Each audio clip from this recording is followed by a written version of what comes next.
इथले उद्योग गुजरात मध्ये चाललेले आहेत.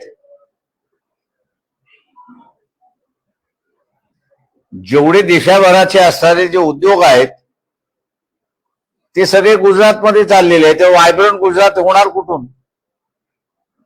प्रत्येक राज्य हे असणारं त्या ठिकाणी आमच्या दृष्टिकोनातून हे वेगळं आहे, त्याचं वेगळं प्लॅनिंग झालं पाहिजे. इथे वंचित बहुजन आघाडीला महाराष्ट्राची सत्ता मिळाली तर आज मुंबईमध्ये बसून जे प्लॅनिंग केलं जात आहे आणि ते प्लॅनिंग करत असताना आता बीड जिल्हा आपण असताना त्या ठिकाणी पाहिला, उदाहरण घेतला तर एका वेळेस कापूस पिकवणारा जिल्हा आणि आंतरराष्ट्रीय व्यापार आपण जर बघितलं, आर्म्स आणि ॲम्युनिशन हे जर सोडलं तर कापसाचा व्यापार हा जगामध्ये पहिल्या नंबरवरती आहे. दुसरा जो आहे तो टॅनरीचा आहे. बीड मध्ये टॅनरी होती, शासनाने इथल्या असणारे बंद पाडली.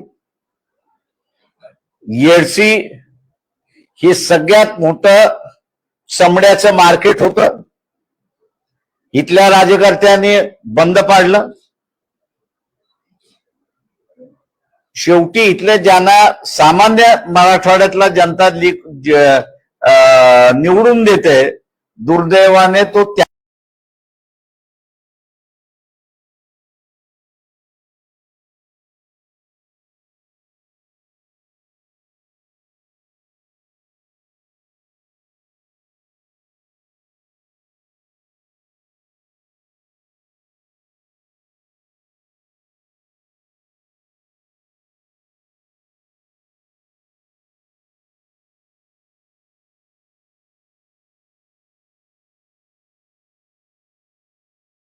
त्यालाच असतो. या निजामी लिडरशिपने सर्वसामान्य लोकांची पिळवणूक केलेली आहे आणि विकसित न करता ते अविकसित ठेवण्याचं एक जे राजकारण केलेलं आहे ते आपल्या समोर आहे. आणि म्हणून ही लिडरशिप मधून जोपर्यंत मराठवाडा बाहेर पडत नाही, एक माझं असणारं जनतेला आहे की एकाही आमदाराला आणि एकाही खासदाराला तुम्ही निवडून येऊ देऊ नका. नवीन लिडरशिप असणार येऊ द्या, ती आपोआप इथे असणारं डेव्हलपमेंट करायला सुरुवात करेल.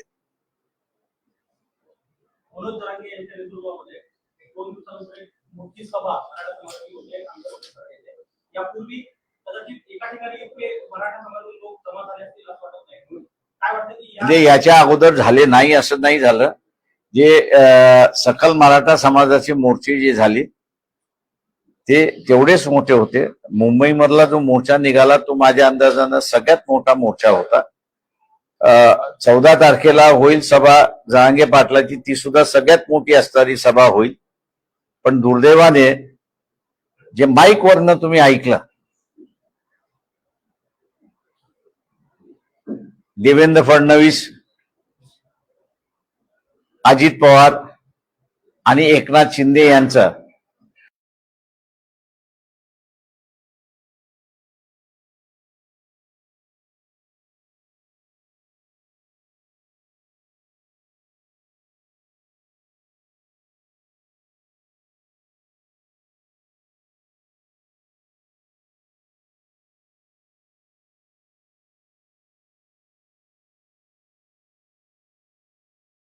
फक्त तिथे भेटायला येतो.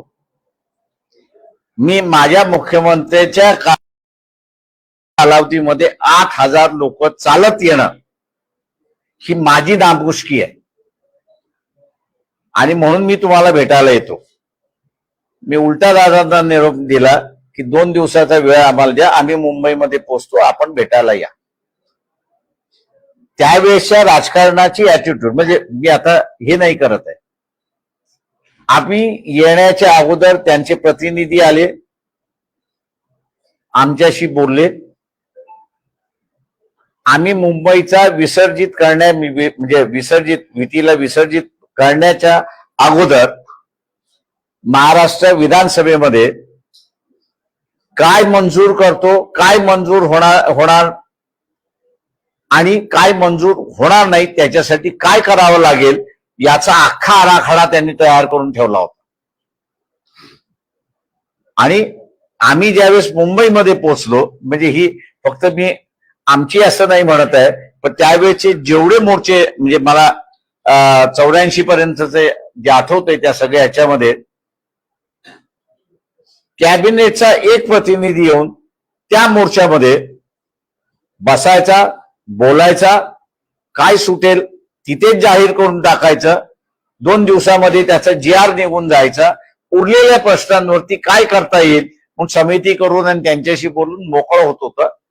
आजचं आपल्याला असं दिसतंय की एखादा मोर्चा निघाला, अरे किती निघाला,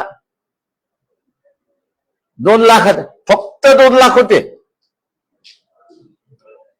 त्या काळी आम्ही 8,000 होतो. त्या 8,000ची असणारी चिंता करणारं नेतृत्व होतं. आता असणारं खजीलपणा उडवण्याचं नेतृत्व आहे. याला असणारा जोपर्यंत लोक संपवत नाही तोपर्यंत हा जो सिरियस इश्यू या देशामध्ये झालेला आहे, महाराष्ट्रात तरी झालेला आहे, किंवा आरक्षणाचा इश्यू देशभर व्हायला लागले, त्याच्याकडे गांभीर्याने पाहणार नाही अशी परिस्थिती.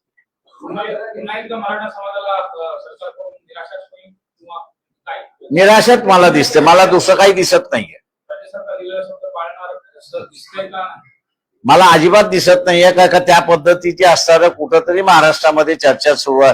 म्हणजे कॅबिनेटमध्ये चर्चा झालेली आहे किंवा अधिकाऱ्याच्या स्तरावरती चर्चा झालेली आहे, किंवा ज्या काही IAS अधिकाऱ्यांना मी असणारं ओळखतो आणि त्यांना असणारं जे काही विचारण्यात आलं होतं किंवा 14 तारीख जवळ येते, आपण काय करताय, ते म्हटलं काय नाही, प्रकाशावर सगळं आलबेल आहे, चिंता करू नका.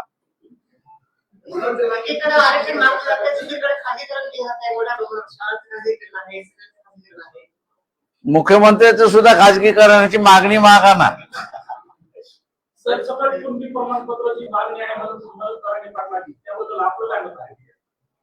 माझ्या हा कायद्याचा इश्यू आहे, त्यांनी मागणी मागितलेली आहे, ती माझ्या अंदाजानं गव्हर्नमेंटनी एक्झामिन केली पाहिजे त्या ह्याच्यामध्ये. पण ती तपासणी करत असताना जरांगे पाटलांबरोबर जी लीगल टीम आहे त्या लीगल टीम बरोबर त्यांनी बसलं पाहिजे आणि त्याच्यामधलं काय शक्य आहे काही शक्य नाही हे त्यांनी असणारं त्या ठिकाणी पाहिलं पाहिजे. पण आम्ही असणारं एक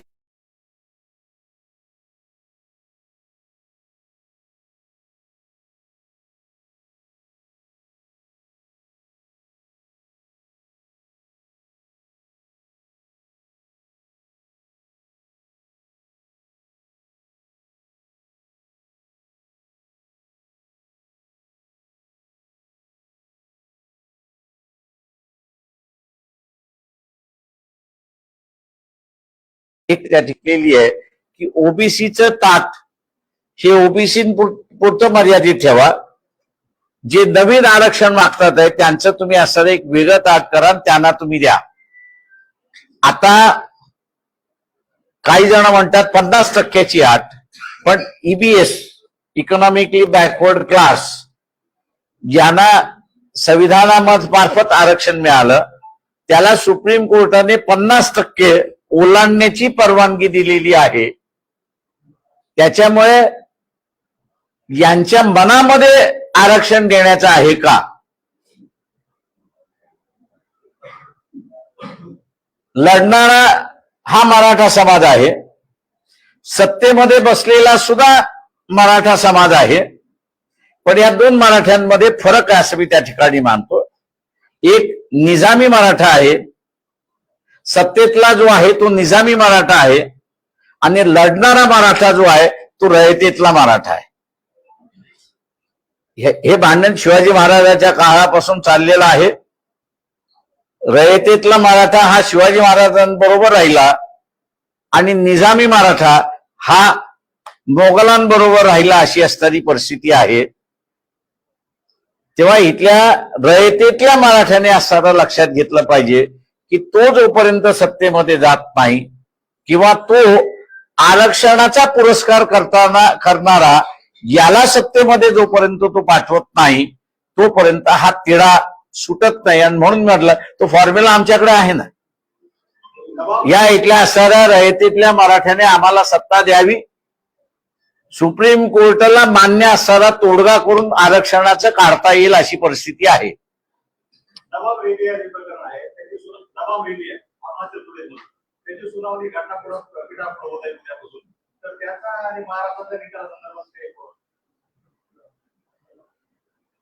एनसीपी आणि शिवसेनेचे एकत्र झालेलं त्याचं म्हणताय का?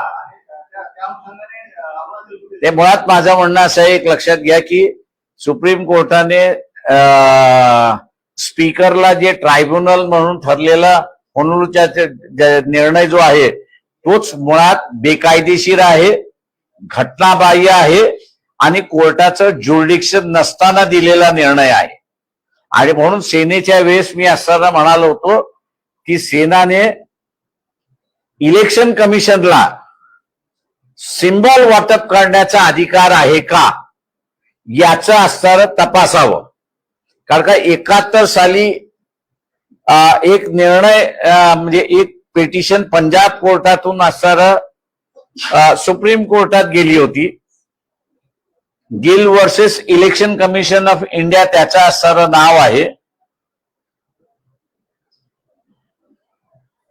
कृष्णा अय्यर हे त्याचे त्या बेंचचे प्रमुख होतं. 5 की 7 जजेस ते बेंच होतं आणि त्यांनी घटनेच्या 141 म्हणजे 141 खाली आणि 142 असे 2 कलम आहेत.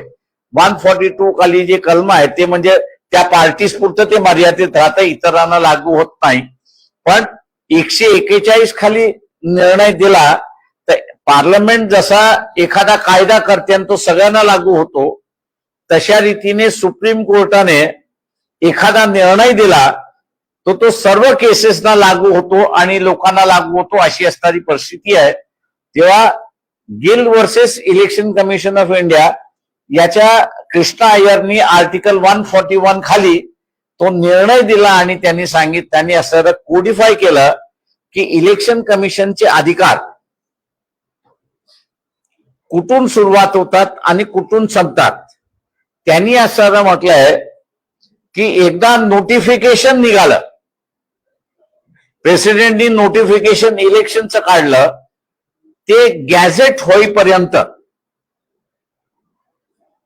कुठलंही कोर्ट, कुठलंही सरकार, कुठलाही अधिकारी हस्तक्षेप करू शकत नाही.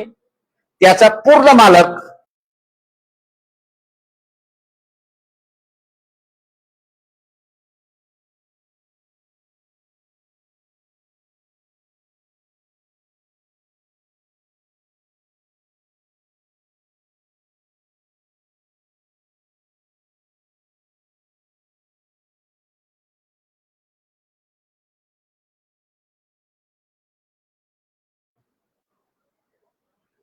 हे चिन्हाचं वाटप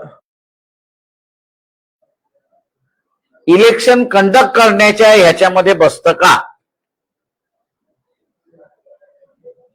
हा मला वाटतं कायदेशीर प्रश्न आहे. तो कायदेशीर प्रश्न बघावा अशी याचिका जर झाली तर मला वाटतं सुप्रीम कोर्टामध्ये ते बघावं लागेल असे त्या ठिकाणी मानतो. राहिला स्पीकर, मग तो विधानसभेचा असेल, विधान परिषदेचा असेल किंवा तो लोकसभेचा असेल किंवा चेअरमन राज्यसभेचा असेल, त्याच्यातल्या चाललेल्या कारवाया या कोर्टाच्या कक्षेच्या बाहेर आहेत. त्याच्यामुळे चंचू पावलाने असणारं जे सुप्रीम कोर्ट विधानसभेला आणि विधान परिषदेला स्वतःच्या ताब्यामध्ये घ्यायला लागलेला आहे. आणि मध्यंतरी आपण असणारा वाचला असेल की सुब्बू सोरेनची जी केस आहे तिला आम्ही पुन्हा हिअरिंग करणार आहोत. माझ्या अंदाजाने माझ्यासारखा खासदार जर त्यावेळेस असेल तर चीफ जस्टिसला पार्लमेंटच्या बार पुढे घालून तुमची घटनेने जे विभाजन केलेलं आहे, लेजिस्लेचरचा अधिकार वेगळा, ज्युडिशरीचा अधिकार वेगळा आणि एक्झिक्युटिव्हचा अधिकार वेगळा, हे बोलवण्याची एकदा पाळी आली होती. त्यावेळेस सोमनाथ चॅटर्जी हे स्पीकर होते. थोडस सोमनाथ चॅटर्जीला समजवण्यात आलं, सुप्रीम कोर्टालाही समजवण्यात आलं, नाहीतर सोमनाथ चॅटर्जीने चीफ जस्टिसला पार्लमेंटच्या बार पुढे बोलवणारी नोटीस काढली होती. फक्त ती अंमलबजावणी झाली नाही.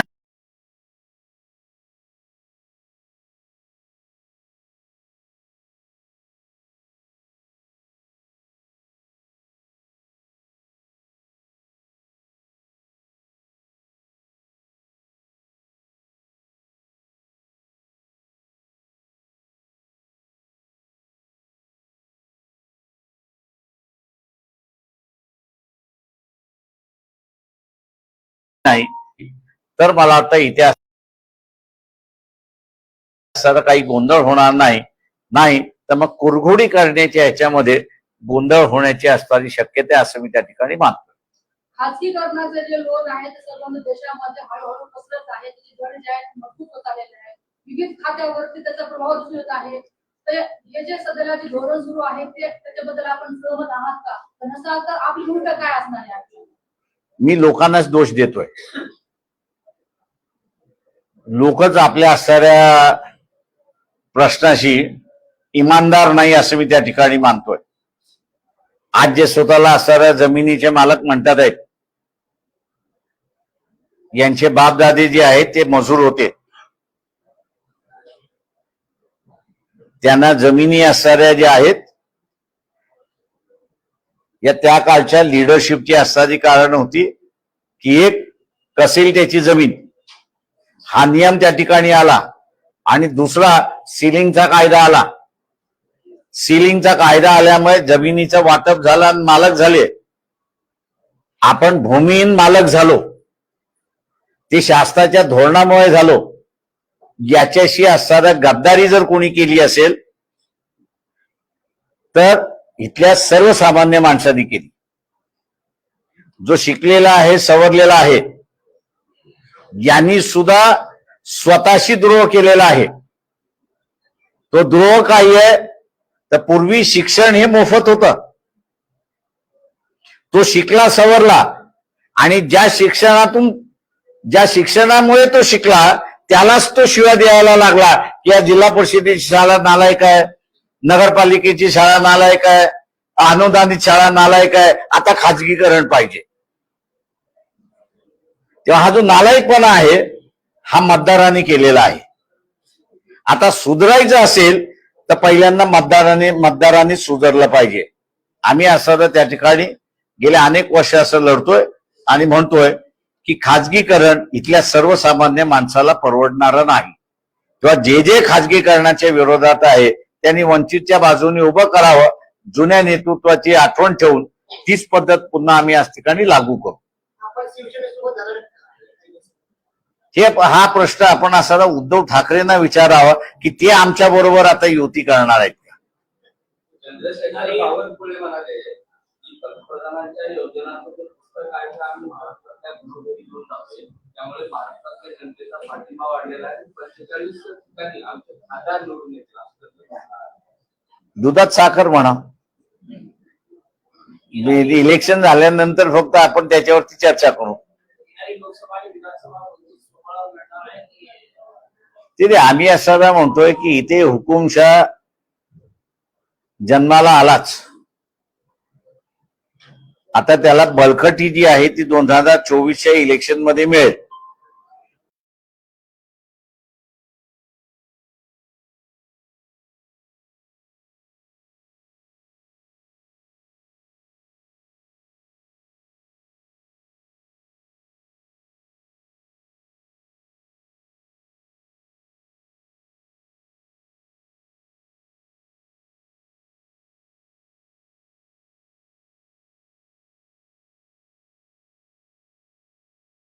आता लोकची सत्ता तुम्हाला पाहिजे याचे ठरवण्याची वेळ आलेली आहे.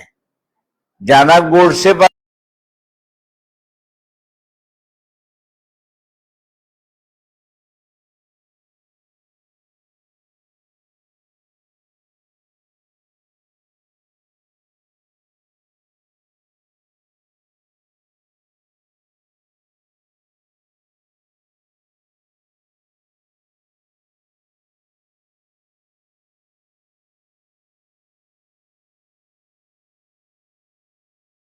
पाहिजेत काँग्रेसवाले हे नथुराम गोडसेच्या विचाराचे अजूनपर्यंत तरी आहेत असंच दाखवतात आहेत त्या ते आम्हाला नाकारतात आहेत. मागील विधानसभा निवडणुकीमध्ये वंचित बहुजन आघाडीमध्ये जो गोंधळ होता उमेदवार देण्यावर या विधानसभेत गोंधळ आहे यावेळेस असं काही होईल? म्हणजे यावेळेस मला अजून वर्षभर आहे त्याच्यामुळे आम्हाला सुधार करण्यासाठी वेळ मिळाला. सर, राज्यामध्ये ज्या दलितांनी ज्या आरक्षित जमिनी घ्यायला दिली आहेत त्या धारण केलेल्या आहेत, मात्र त्या जमिनी अजूनही त्यांच्या नावावर जात नाही. त्यामुळे अनेक जे दलित आहेत त्यांच्यावर अन्याय अत्याचाराच्या घटना वाढत आहेत. अनेक ठिकाणी हे प्रकार होत आहेत. याच्याबद्दल आपण काय म्हणता? ते आम्ही असं एक जे आहे की इथल्या कुठल्याही माणसाला सरकारी जमीन जी आहे त्याला हुसकवण्याचा अधिकार नाही. ज्याने अतिक्रमण केलेलं आहे ते अतिक्रमण त्यांनी त्याच्या पोटासाठी उत्पन्नासाठी केलेलं आहे आणि त्याच्यामुळे ते साधन त्यांच्याकडे असलं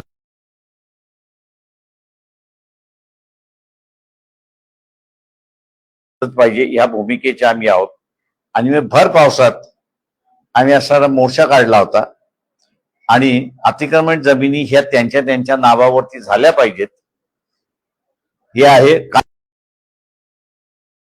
काही सरपंच जे आहेत त्यांच्यावरती आम्ही असा गुन्हा आता दाखल केलेला आहे आणि जे काही सरपंच जमीन उद्ध्वस्त करतात आहेत ज्यांची जमीन उद्ध्वस्त केलेली आहे त्यांच्याकडून वैयक्तिक त्यांचे नुकसान भरपाईचे दावे सुद्धा आम्ही दाखल केलेले आहेत. ज्यांनी केले नसेल त्यांनी दाखल करावे. कायदेशीर जी काही मदत लागते ती मदत आम्ही त्यांना देऊ. आपण भाजपच्या विरोधात सध्याला उतरलेला आहे. मात्र भाजपमध्ये भाजप नेता जे आहेत पंकजा मुंडे त्या अस्वस्थ असल्याचं पाहायला मिळालं. त्यांच्या कारखान्यावर जीएसटी कारवाई देखील केली आहे. कोणावरती? पंकजा मुंडेंच्या कारखान्यावर आणि त्या भाजपमध्ये अस्वस्थ आहेत. काय तुमची प्रतिक्रिया काय आहे? माझी काहीच प्रतिनिधी त्यांचा इंटरनल पक्षाचा भाग आहे. त्याही बीजेपी मधले आहेत. बीजेपीने कारवाई केलेली आहे त्याच्यामध्ये त्यांचा तो इंटरनल प्रश्न आहे. आणि किंवा बहुजनाच्या नेत्याला त्रास दिला जातो तुम्हाला वाटतं?